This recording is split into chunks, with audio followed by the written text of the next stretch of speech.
ఆనాడు స్వామి హలాహలాన్ని పుచ్చేసుకున్నారు. దేవతలందరూ సంతోషించారు. మళ్ళీ బయలుదేరారు. ఆనందంతో మళ్ళీ పాలసముద్రం దగ్గరికి వెళ్ళిపోయారు. అమ్మయ్యా, మొత్తానికి హాలాహల భక్షణం అయిపోయింది. ఈ పుణ్యమాని పార్వతీ పరమేశ్వరులు ఇద్దరిని చూసేశాం. చిత్రం ఏమిటో తెలుసా అండి? అగ్రపూజ అని ముందు పెద్దవాడికి నమస్కారం చేసి అప్పుడు మొదలు పెడతారు ఏ పూజ అయినా. తప్ప మామూలుగా మొదలు పెట్టకూడదు. ఒక పెద్ద ఆయన్ని ఎవరినో పిలిచి ఆయనకు నమస్కారం పెట్టి మొదలెడతారు. మొదలెడితే ఏమవుతుందో తెలుసా అండి? విఘ్నం రాదు. ఆయన ఒక ఆశీర్వచనం చేస్తాడు. ఆ ఆశీర్వచన బలం కాపాడేస్తుంది. కాబట్టి వీళ్ళు మళ్ళీ శ్రీమన్నారాయణుడు చెప్పాడు కదా, మనందరికీ కూడా ముందు హాలాహలం వస్తుంది, బెంగ పెట్టుకోవద్దు, మనం మళ్ళీ వెళ్ళి క్షీరసాగరాన్ని మధించాలన్నాడు. అందుకని అందరూ బయలుదేరి ఇప్పుడు మళ్ళీ వాసుకుని చుట్టి మళ్ళీ క్షీరసాగర మదనం మొదలుపెట్టి ఉత్సాహంగా, ప్రమాదం వెళ్ళిపోయింది కదా, ఇంకా హాలాహలం వచ్చేసింది, ఇంకా ఏవో వస్తువులు వస్తాయన్నాడు ఆయన. ఓ మాట చెప్పాడు, హాలాహలం వచ్చినప్పుడు భయపడకండి, మళ్ళీ చెప్పండి, కానీ మంచి మంచి వస్తువులు వస్తాయి రే, కానీ వాటి మీద దృష్టి పెట్టుకోకండి అన్నాడు. అవి ఏమిటో చూడాలనుంది, ఇవేమిటో చాలా మంచివి మన దృష్టి లాగేస్తాయన్నాడు, కానీ అడగద్దన్నాడు. కానీ అసలు అవి ఏమిటో చూద్దాం, ఒక్కొక్కటి వస్తాయని సంతోషంగా తిప్పేస్తున్నారు పాలసముద్రం వంక చూస్తూ. హలాహలం రావడం చూశారు కదా, కాబట్టి ఇప్పుడు కూడా అలాగే వస్తుంది అక్కడి నుంచి అని తిప్పుతుంటే ఆ ఆనంద సమయంలో అగ్నిహోత్రియనుచు ఆసురభిని దేవమునులు పుచ్చుకొని రిమునిరింగి విభుద సంఘములకు వెర్రవతో ఆధ్వర హవులు పెట్టు కొరకు అవనినాథ. మొట్టమొదట అందులోంచి సురభి కామధేనువు పైకొచ్చింది.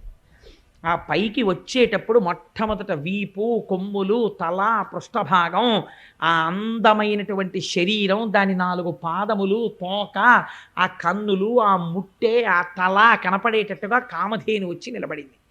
అది కామధేనువు కోరికున్న కోరికలు తీరుస్తుంది. మళ్ళీ పాలసముద్రాన్ని చిలకడం మొదలుపెట్టగానే అందులోంచి ఒక తెల్లటి గుర్రం ఒకటి బయటికి వచ్చింది. దాన్ని ఉచ్చైశ్రవము అంటారు. ఆ తరువాత మళ్ళీ చిలకడం మొదలుపెట్టారు. ఎల్ల ఋతువులందు ఎలవారి పరువమై ఇంద్రువిరుల తోటకేపు తెచ్చి కోరువచ్చు వారి కోర్కెలు ఈడెడు వేల్పుమ్రాను పాల వెళ్ళి పుట్టే. ఒక బ్రహ్మాండమైనటువంటి కల్పవృక్షం ఒకటి వచ్చింది పాలసముద్రం నుంచి.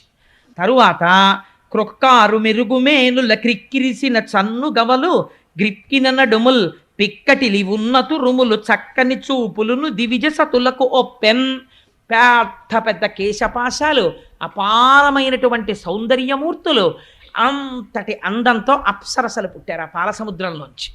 ఆ అప్సరసలు దేవకాంతలై దేవనర్తకీమణులై ఉండిపోయారు. అలాగా సరే, వాళ్ళు అలా ఉన్నారు. ఉన్న తర్వాత పాలసముద్రాన్ని ఇంకా చిలకడం మొదలుపెట్టారు.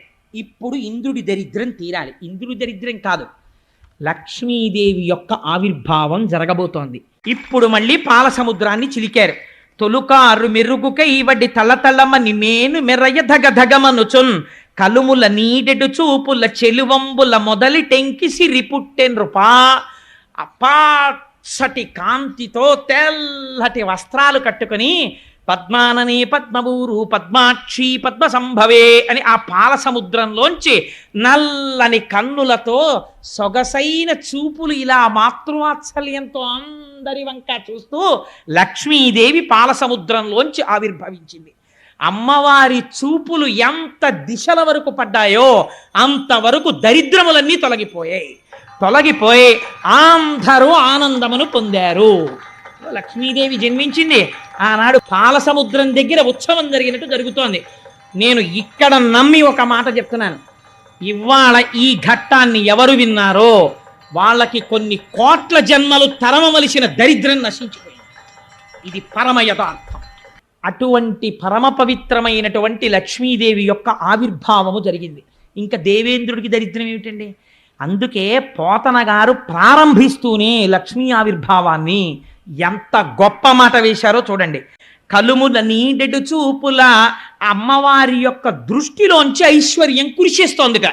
అటువంటి చూపులు చూస్తూ అమ్మవారు మళ్ళీ పాలసముద్రము నుండి చెలువంబుల మొదలి టెంకి సిరి పుట్టెన్రుపా ఆ లక్ష్మీదేవి ఆవిర్భవించినది. ఇప్పుడు పుట్టగానే ఆ తల్లి యవ్వనంలో పుట్టి ఇంద్రుడు వెంటనే కలశస్థాపనం చేసి అమ్మవారిని ఆ దర్శనం చేసి చెప్పినటువంటి స్తోత్రం భాగవతంలో లేదు, కానీ దేవీ భాగవతంలో ఉంది. దానికి పెద్దలు ఒక మాట చెప్తారు, ఈ స్తోత్రాన్ని తెలిసి కానీ తెలియక కానీ ఎవరైనా కొన్ని రోజుల నియమం ఉంది చేస్తే వాడికి ఎంత ఐశ్వర్యం వెళ్ళిపోతుందంటే వాడు భూమండలాన్ని శాసించే చక్రవర్తిత్వానికి వెళ్ళిపోతాడు. తెలిసో తెలియకో చేసిన వాళ్ళే అటువంటి ఐశ్వర్యవంతులయ్యారు. పక్కన నారాయణ భక్తితో కలిస్తే భక్తితో కూడిన ఐశ్వర్యం వస్తుంది.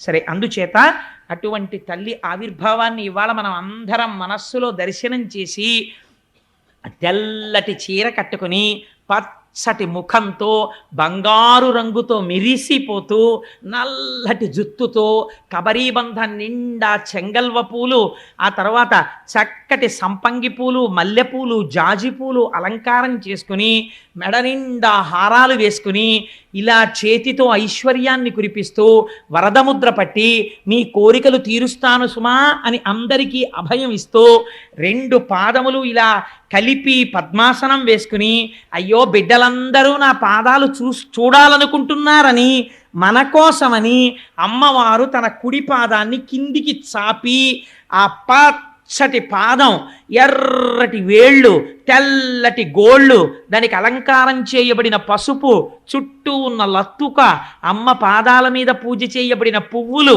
ఆ పువ్వులకి శిరస్సు వంచి ఆ పాదపద్మములకు నమస్కరిస్తూ మనం అందరం కలిసి ఒక్కసారి దేవీ భాగవతాంతర్గతమైనటువంటి ఆనాడు ఇంద్రుడు చేసినటువంటి లక్ష్మీ స్తోత్రాన్ని చెప్తాను. అందరూ కూడా పరమ భక్తి శ్రద్ధలతో నమస్కరిస్తూ లక్ష్మీదేవిని ఉద్దేశించి ఆ ప్రార్థనా శ్లోకాన్ని చెప్పండమ్మా.